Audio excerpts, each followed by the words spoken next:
Goeiemôre julle, ek hoop dit gaan sommer baie goed met ieder en elk van julle. Okay, hier in en om die platteland is baie van ons se kersbome en goedjies nou al beginne opsit en dis feesmusiek oral waar jy gaan in die winkelsentrums en so. Maar ons het so rukkie gelede 'n plasing gemaak dat NGO's en nuwensgewende organisasies vir ons bietjie sê wie is hulle in die platteland en wat is hulle behoeftes. Nou, ek wil oor die volgende week of 2 die mense wat ons gekontak het, persoonlik of op die plasing, 'n bietjie met julle deel. Dalk kan julle help om hierdie mense se hande sterk te maak. So vandag fokus ek op Rita Biele kinderhuis. Nou julle, daar's ons die behoefte. Baie van die kinders word uitgeplaas nou gedurende die vakansie en hulle kort kospakkies om saam te neem na hulle huise of die vriende en familie waarby hulle dan nou gaan bly oor die feesseisoen. En 'n groot behoefte is mieliemeel. Nou dit kom in 2,5 kilos, 5 kilos, 10 kilos. Jy kan self besluit as jy mieliemeel kan en wil bydra. Rita Biele kinderhuis en natuurlik ook enigiets as jy presentjies wil gee of kos, nie bederfbare voedsel.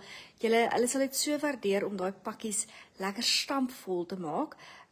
Laat daardie kinders en gesinne ook ietsie het om aan te eet.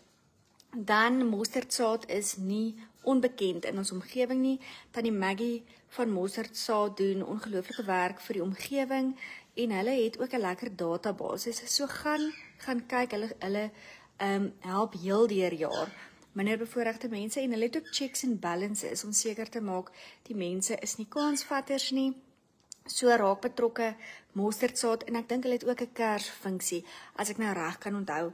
En dan laastens maar nie die minste vir vandag is Kaya Tsepo het 5 kinders wat hulle skooluniforms voornodig het volgende jaar. Ja, daar's ook nog ander behoeftes en 'n mens kan met hulle in verbinding tree, maar julle uniforms vir die skool, ons gaan maklik winkel toe en gaan kry vir ons kinders ietsie om aan te trek vir die skool of hulle groei uit of iets skeer of breek of 'n knoop val af of so. As jy dit in jou hart kan vind om mieliemeel, nie bederfbare voedsel, enige iets vir mosterdsaad en dit kan enige iets wees wat jy in jou huis ook gebruik.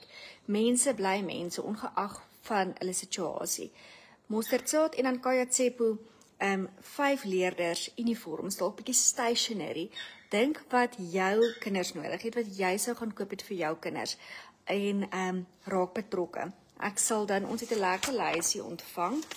Ek sal kyk om daagliks of soos wat ons kan deur hierdie lysie te draf. Dit is die feesseisoen, maak julle harte en hande oop vir die behoefte in en om die platteland.